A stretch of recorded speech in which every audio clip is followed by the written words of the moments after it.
1 year. Yes, you heard that right. Well, we are not saying that. A new report says so. We apologize for being the bearers of the bad news.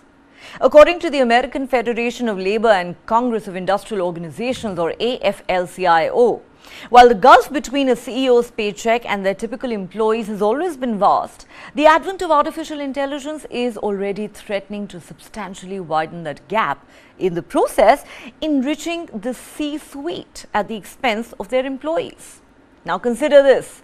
The average CEO compensation amongst S&P 500 companies last year was $16.7 million, the second highest level of executive pay ever according to the group's annual Executive Pay Watch report. 2021 was the highest at $18.3 million. Brandon Rees at the AFL-CIO, the agency that's come out with this report, says CEO pay fell last year compared to the previous. However, it did not fall nearly as much as stock prices fell, and that is the CEO's favorite yardstick for measuring their own performance.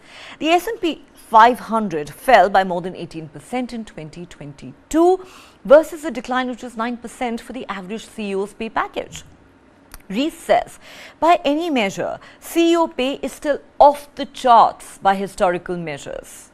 To put that figure of $16.7 million in context, assuming a 45-year career at an average pay of $75,200, regular employees would need to work more than 5 lifetimes to make what the average CEO receives in a single year. CEO compensation is determined by a company's board and typically includes a base salary along with stock options, bonus incentives, all of which is intended to ensure the boss gets rich only if the company does too. The top tier pay also accounts for executives, typically long hours and unique qualifications. Of course, critics are quick to point out those boards are usually stacked with executives or former executives who benefit from the system. Meanwhile, US workers' real hourly wages fell in 2022 for the second year in a row by 1.6% after adjusting for inflation, according to this report. Among the biggest concerns raised in the latest pay report is the way artificial intelligence is poised to benefit executives more than their employees. AFL-CIO Secretary Treasurer Fred Redmond says, the AI revolution has the potential to unleash broad-based prosperity that improves working conditions and lifts us all up. But if it's left unchecked, AI can increase economic inequality and undetermined job security. It doesn't have to be this way, and working people are starting to fight back, he said, adding how AI has become a central sticking point in the Hollywood strike.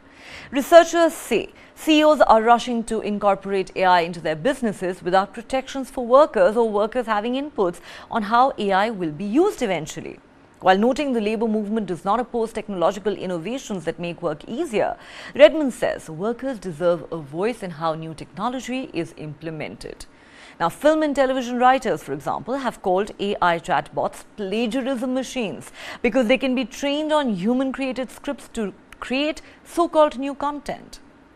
Duncan Crabtree Ireland, the National Executive Director and Chief Negotiator for SAG-AFTRA, the Hollywood Writers and Actors Union, says, and I quote, "We really think that it's important that when companies tell us they can't afford it or that it does not work for their business model, we need to look at what they're doing with executive compensation and actually call them out for the inconsistent and hypocritical stance that this approach reflects.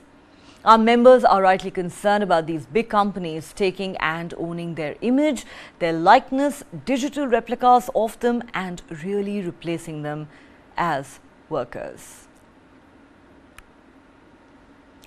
Well, perhaps it's not the kind of news you wanted to begin your weekend with, but we apologize for that. On that note, thank you so much for joining us on this edition of Global Lens.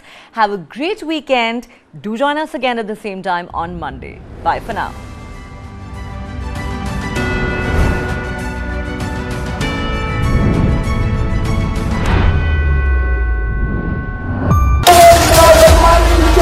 शुरू करें।